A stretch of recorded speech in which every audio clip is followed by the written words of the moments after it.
Ну что, начнем? Давай.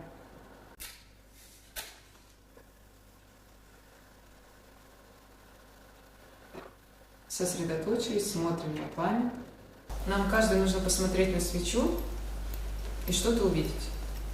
Софа, что ты видишь? Или кого? Силуэт, я не могу сказать, что я вижу, но я чувствую спокойствие. Знакомый тебе?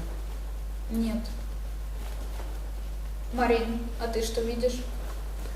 А я вижу большой цветущий сад и очень много цветов. Может быть, это какое-то новое место? Скорее всего, это мой новый мир. Лиза, а что видишь ты? Я вижу какую-то мрачную тень. Она знакомая тебе? Я не знаю, кто это. Попробуй подойти к нему. Я не хочу там находиться.